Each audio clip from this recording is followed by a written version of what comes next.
রাগিনী সরোজকে বলে, আমি জানতামই না যে রাতুলই পুলিশে খবর দিয়েছিল। তবে তুমি যে নির্ভয় রাতুলকে প্রশ্নগুলো করেছো, তার জন্য তোমার বুদ্ধির তারিফ করতেই হয়। এরপরে রণ সরোজকে বলে, ভবিষ্যতে কোনোদিনও আমার আর আমার পারিবারিক বিজনেসের দিকে আঙুল তুললে তার ফল ভালো হবে না। এই বলে সরোজের পেনড্রাইভটা আগুনে পুড়িয়ে দেয় রণ। এদিকে ঘরে গিয়ে রাগিনী আর রাতুলের মধ্যে তুমুল যুদ্ধ বাধে। রাগিনীর বাবা বলে, তোমাদের উপর ভরসা করে এই ব্যবসার হাল সঁপে দিয়েছি, এখনও যদি আমাকে কাজ করতে হয় তাহলে তো খুব মুশকিল। রাতুল বলে, ওই মেয়েটা আমাকে খেপিয়েছে, ওকে তো মরতেই হবে। রাগিনী বলে, রাতুল মাথা ঠান্ডা রাখ, শত্রুর সাথে এমনভাবে মিশবি যাতে সে বন্ধুর মতো নিজের সব কথা উগড়ে দেয়।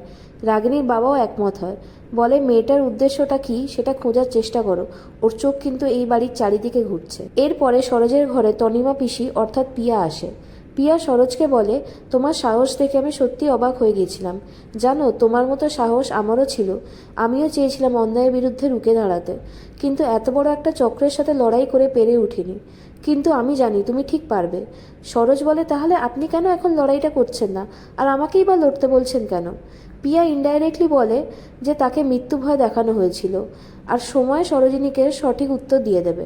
এরপরে পিয়া সরোজকে একটি গোলাপি রঙের শাড়ি উপহার দেয় আর বলে যে আজ রিসেপশনে এটা পরো, তবে তার আগে কাউকে দেখিও না প্লিজ। সরোজ দেখে এটা একটা পুরনো শাড়ি। পিয়াকে জিজ্ঞাসা করলে পিয়া বলে যে সময়ের অপেক্ষা করো, রিসেপশনের সময় সব উত্তর পেয়ে যাবে। এরপরে আমরা দেখি রণ নিজের ঘরে তার আসল মায়ের ছবি দেখছিল আর ওনাকে খুব মিস করছিল। এই সময় রাগিনী ঘরে আসে আর রিসেপশনে রণকে উপস্থিত থাকতে অনুরোধ করে। রণ না করে দেয়। রাগিনী ইমোশনাল ড্রামা করতে থাকে আর বলে, আমার সম্মানের দক্ষিণা আমি তোমার কাছে চাইছি রণ। মিডিয়া তোমার আর আমার দিকে আঙুল তুলুক এটা আমি চাই না। সবাইকে বলা হয়ে গেছে রিসেপশনের কথা। এরপরেও তুমি যদি আমার কথা না রাখো তাহলে বুঝবো পেটে না ধরলে শুধুমাত্র স্নেহ ভালোবাসা দিয়েই মা হওয়া যায় না। রণর মন গলে যায় আর সে রাজি হয়ে যায়। এদিকে কাকিমণি সরোজকে বোঝাচ্ছিল যে রণ ছেলেটা খুব ভালো, কিন্তু সে নিজের কথা কারোর সাথে শেয়ার করে না।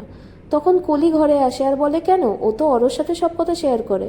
সরোজ অরোর পরিচয় জানতে চাইলে কলি তার ফোন থেকে অরোর ছবি দেখায়। অরো আর কেউ না, সে হলো অর্ণব, যার ভালোবাসার মানুষ ছিল সরোজিনী।